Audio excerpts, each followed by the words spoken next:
واقعہ کربلا اس سے ریلیٹڈ نہیں ہے کہ جی ان کے اوپر پانی بند ہو گیا، ان کے اوپر ظلم ہوا، کتنے بندے شہید ہوئے، یہ سیکنڈری چیز ہے. اصل چیز ہے کربلا ہوئی کیوں نبی علیہ السلام کی محنت کو 50 سال کے اندر اس لیول تک پہنچا دیا گیا کہ ہزاروں صحابہ زندہ ہیں اور نبی صلی اللہ علیہ وآلہ وسلم کی پوری اولاد ذبح کر دی جاتی ہے. ہم تو یہ کہہ نہیں رہے کہ کیسے ذبح کیا انہوں نے، آری چلائی تھی یا تلوار چلائی تھی، یہ تو واقعہ کربلا تو سب کو پتہ ہے، ان کی شہادت بھی سب کو پتہ ہے. جامعہ ترمذی میں حدیث ہے حسن و حسین جنتی نوجوانوں کے سردار ہیں اور ان کی والدہ جو ہے وہ جنتی عورتوں کی سردار ہیں. اور المستدرک الحاکم میں حدیث ہے حسن و حسین جنتی نوجوانوں کے سردار ہیں اور ان کے والد ان سے بھی بہتر ہیں. تو یہ تو ڈیفینٹ حدیثیں ہیں، یہ تاریخ تو نہیں ہے، نبی علیہ السلام کے فرامین ہیں. تو ان کی موجودگی میں ان کے ساتھ یہ کچھ کیا جائے تو ہم نٹی گریٹیز میں نہیں پڑھتے، ہم اس تھیم کے اوپر کہ یہ کون سی چیز تھی جس نے خلافت راشدہ کو ملوکیت میں بدل دیا، ہم اس تھیم کے اوپر بات کرتے ہیں. ہم کہتے ہیں چھوڑ دیں، بندے ہندے چھوڑیں. الٹیمیٹلی کیا نکلا ہے، کس کی وجہ سے ہوا ہے، وہ تو احادیث کی کتابوں میں موجود ہے. ہم کب کہہ رہے ہیں خفیہ کیمرے لگا گئے جی کس نے گولی پہلا تیر کس نے چلایا، یہ وہ ہم تو بتا رہے کس کے دور حکومت میں ہوا اور ان کا اپنا کردار کیا تھا، اس کو کس طریقے سے لا کے تخت پہ بٹھایا گیا. وہ ساری کی ساری چیزیں تو سامنے ہیں، وہ تاریخ کی کتابیں نہیں ہیں، حدیث کی کتابیں ہیں. اگر آپ کہتے ہیں کہ بخاری مسلم سے ہم نے صرف رفع الیدین کی حدیثیں لینی ہیں یا ایمانیات کی حدیثیں لینی ہیں اور باقی جو بخاری اور مسلم میں آل امیہ کی بدماشیوں کو ننگا کیا گیا ہے وہ ہم نے نہیں لینی ہے، تو سر پھر آپ اپنے آپ کو کلیئر کٹ، پھر ہم آپ سے واقعہ کربلا نہیں ڈسکس کریں گے، حجیت حدیث میں بات کریں گے. آپ کو اپنے آپ کو منکرین حدیث کہنا پڑے گا. یہ آپ اسکروٹنگ کیسے کریں گے؟ اس سے بڑی بات مجھے یہ بتائیں کہ عظمت صحابہ بڑی چیز ہے یا عظمت محمد رسول اللہ صلی اللہ علیہ وآلہ وسلم؟ تو بریلوی یہی تو رونا رو رہے ہیں، وہ کہہ رہے ہیں کہ قرآن میں تھوڑی آیات ہیں. آپ پھر مڑ مڑ کے پڑھتے ہیں قل انما انا بشر مثلکم، اس میں تو نبی علیہ السلام کی تنقیص ہو رہی ہے. تو ہم ان کو کیا کہتے ہیں کہ تنقیص مقصد نہیں، نعوذ باللہ نہ ہو رہی ہے، آپ افضل البشر ہیں لیکن آپ کی سپیشیز بشر ہے. یہ ہم اپنا عقیدہ سمجھتے ہیں، وہ اس کو تنقیص شمار کرتے ہیں. تو پھر اس وقت آپ بھی بریلویوں کی بات مان کے تو یہ آیات پڑھنا چھوڑ دیا کریں. آپ کہتے ہیں نہیں آیات ہے کیوں نہ بیان کریں، تو ہم بھی کہتے ہیں احادیث ہے کیوں نہ بیان کریں. کہ صحیح بخاری میں حدیث ہے 2812 عمار کو ایک باغی جماعت قتل کرے گی، وہ جماعت دوزخ کی طرف بلا رہی ہوگی اور عمار ان کو اللہ اور جنت کی طرف بلا رہا ہوگا. اب اس کے نرغے میں جو آتا ہے وہ آئے، میں اپنے نبی سے ٹکر لے لوں. آپ لوگوں کے منہ کا خیال رکھتے ہوئے کہ میں نبی علیہ السلام کو کہوں کہ آپ نے کیوں ایسی بات کر دی کہ مولا علی کے مخالفین کو آپ نے دوزخ کی طرف بلانے والی جماعت کہہ دیا. تو لیں آپ ٹکر، جائیں سیدھا دوزخ میں. اور تھوڑی جرت کریں، آپ یہ کہا کریں کہ اے اللہ، اپنے لیے کہا کریں کہ اللہ تعالیٰ آپ کا حشر یزید اور یزید کے آباء و اجداد کے ساتھ کرے اور اس کی اولاد کے ساتھ. ہم کہتے ہیں کہ اللہ تعالیٰ ہمارا حشر جو ہے وہ مولا حسن حسین، مولا علی علیہ السلام اجمعین اور اہل بیت کے ساتھ کرے، آمین. اور آپ میں تو اتنی جرت نہیں آپ یہ بات بھی کر سکیں کیونکہ ان کو پتہ ہے. تو نبی علیہ السلام کی احادیث کو بیان کرنے کو یہ سمجھتے ہیں کہ جی اس سے مصیبت کھڑی ہو جائے گی، تو اپنے آپ کو منکرین حدیث ڈکلیئر کریں. پھر حجیت حدیث کا مقدمہ ڈسکس ہوگا، پھر کربلا نہیں ڈسکس ہوگی. اور یہ ٹی وی پہ بھی آ کے مولوی بیٹھے ہوتے ہیں، سنیوں کے بھی شیعوں کے بھی، مڑ مڑ کے جی وہ یزید نے یہ کر دیا. وہ یزید نے کیا کیا ہے یار؟ وہ تو سسٹم کا نمائندہ بن کے آیا جو پیچھے سے خراب تھا. یزید کو لے کے بیٹھے ہیں، یزید یزید یزید یزید. بھائی پیچھے سے معاملہ خراب ہوا. اگر نہیں یقین آتا تو یہ بخاری مسلم کی میں نے آلموسٹ 200 سے زیادہ حدیث مین اسٹریم کی کتابوں سے اکثر بخاری مسلم جمع کیے، پڑھے. اور سر میں نے تو ان کو چیلنج دیا ہے یہ حدیثیں پڑھ کے نا اپنے ممبروں سے صرف ان حدیثوں کی تشریح اپنی پبلک کے سامنے کر دیں.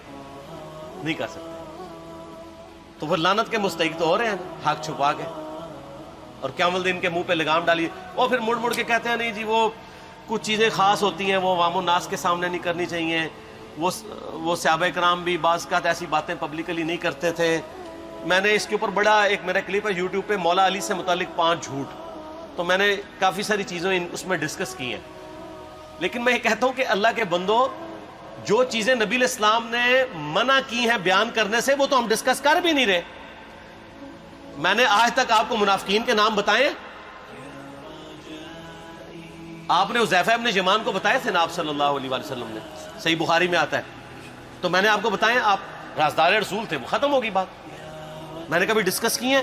اگرچہ میں نے صحیح مسلم کی حدیث 7035 نمبر ڈسکس کی ہے کہ نبی علیہ السلام نے فرمایا میرے صحابہ میں 12 منافق ہیں، وہ کبھی بھی جنت میں داخل نہیں ہوں گے یہاں تک کہ سوئی کی ناکے سے اونٹ نہ گزر جائے، اور ان میں سے 8 ایسا ہے جس کی کمر پہ دوبیلا پھوڑا نکلے گا.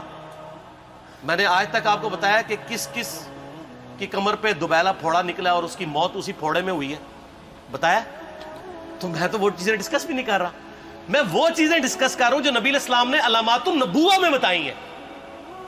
یہ امام بخاری حدیث نبوت کی دلیل کے چیپٹر میں لے کے آئے ہیں، اور امام بہقی نے 3500 احادیث پر مشتمل ایک کتاب لکھی ہے دلائل النبوہ، کہ ہم نبی صلی اللہ علیہ وسلم کو نبی کیوں مانتے ہیں، اس کے اوپر. اور اس میں یہ ساری حدیثیں عمار بن یاسر کے قتل والی لے کے آئے ہیں، بتانے کے لیے کہ دیکھیں ہمارے نبی علیہ السلام کی نبوت کی دلیل ہے کہ آپ نے اپنی وفات کے آلموسٹ 30 سال کے بعد ہونے والے واقعے کو پہلے ہی بتا دیا. یہ حدیثیں چھپانے والی نہیں، بیان کرنے والی ہیں، علامات النبوہ کی حدیثیں. آپ کہتے ہیں چھپائیں. اگر کوئی حدیث دنیا میں نہیں چھپائی جا سکتی نا تو علامات النبوہ والی حدیث ہے، کیونکہ وہ تو نبی صلی اللہ علیہ وسلم کی نبوت کو جسٹیفائی کرتی ہے. ورنہ میرا ایک معصومانہ سوال ہے کہ نبی صلی اللہ علیہ وسلم نے یہ باتیں کر کے ان کے زوم میں نعوذ باللہ امت کو مصیبت میں ڈال دیا. آپ نے خود ہی فرمایا کہ یہ ہوگا. کیوں فرمایا آپ نے؟ میں تو بیان کر کے مجرم ہوں. تو جس نے مجھے خبر دی ہے ان کے بارے میں آپ کا کیا خیال ہے؟ یہ مسند احمد کی حدیث یہ میں نے گھر بیٹھ کے بنائی ہے کہ میری بیوی کا کیا حال ہوگا جس پہ خوف کے کتے بھونکیں گے. تو سیدہ عائشہ سے مجھ سے زیادہ نبی علیہ السلام کو محبت تھی، لیکن آپ اللہ کے پیغمبر تھے، آپ نے اپنے گھر کی خبر بھی نہیں چھپائی، بتا دی کہ یہ ہوگا. اور اس سے بڑھ کے آپ صحیح بخاری میں دیکھیں عمار ابن یاسر کا خطبہ ہے. میں نے یہ سارا، پریشان نہیں ہونا، یہ ریسرچ پیپر میں سارا کچھ موجود ہے اور کوئی چیز بھی ایسی نہیں جو اس میں سکپ ہو. صحیح بخاری میں خطبہ ہے کہ عمار ابن یاسر کو مولا علی نے بھیجا کوفے میں. کوفے والے نیوٹرل ہو گئے تھے کیونکہ بصرہ سے سیدہ عائشہ آ رہی تھیں اور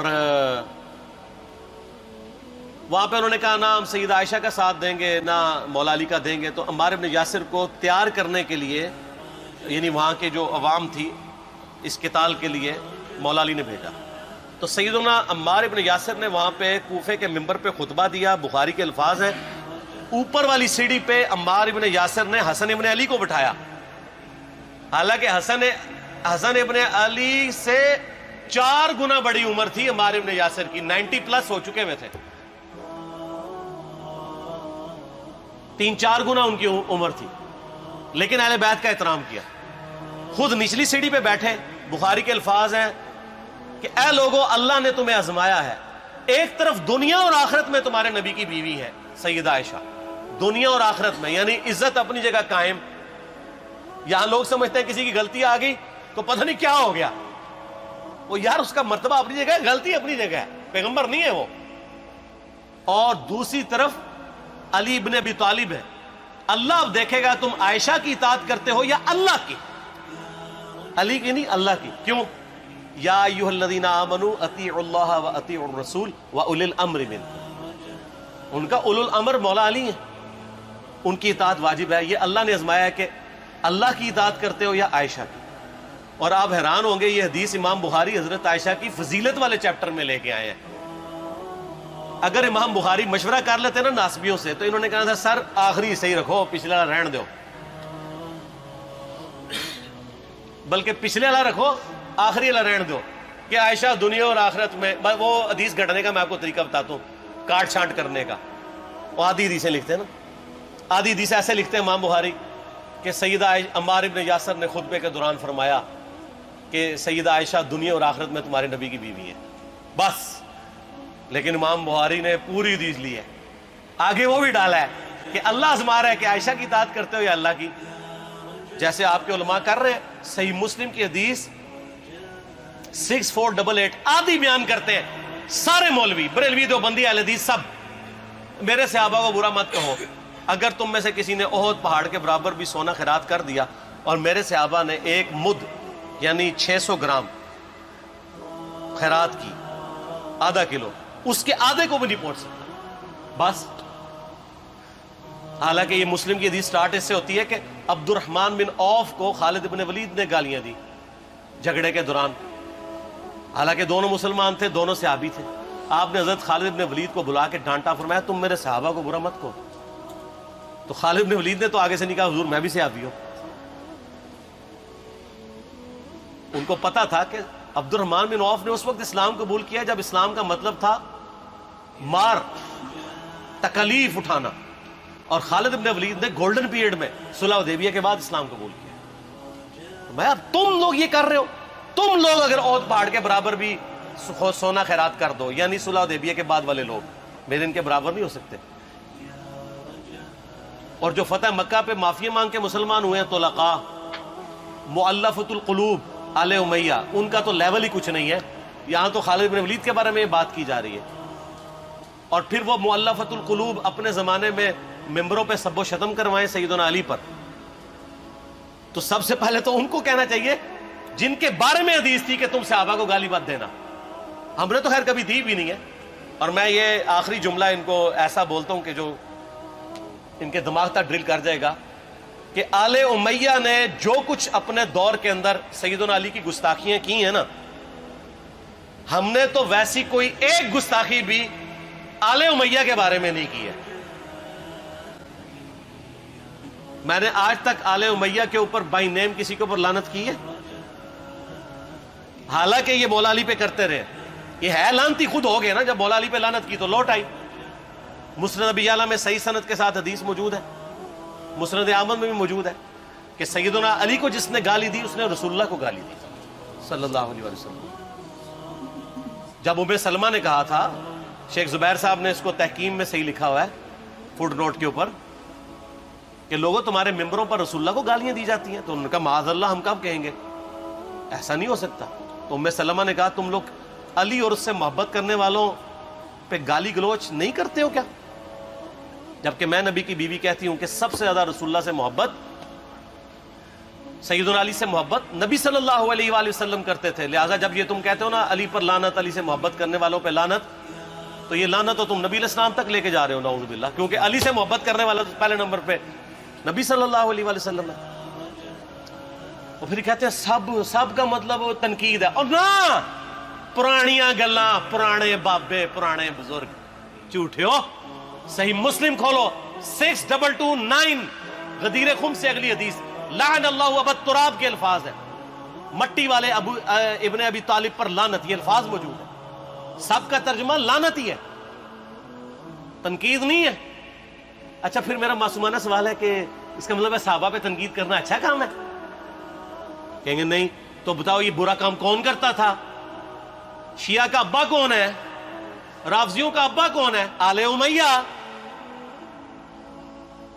تو لہذا شیعہ نو میں کہنا کہ تسی شیخین کے اوپر بکواس اور تبرہ کرنے کی بجائے نا، آپ لوگوں کو حقائق بتائیں کہ ٹوٹی کمند کہاں. یہ سب مجرمین آل امیہ ہے. اور یہ آل امیہ اور بنو ہاشم کی لڑائیاں نبی علیہ السلام کی بعثت سے پہلے چل رہی تھی، صدیوں سے چل رہی تھی. وہ تو پھر اللہ نے بنو ہاشم کو نبوت کے لیے چنا تو ان کو یہ پھر جیلسی ہضم نہیں ہوئی، وہ چیز آگے چلتی تھی. خیر چھوڑ دیں، ایک تلخ ٹاپک ہے. صلاۃ بر محمد و آل محمد. کاش میں دور پیمبر اٹھایا جاتا، بخدا قدموں میں سرکار کے پاس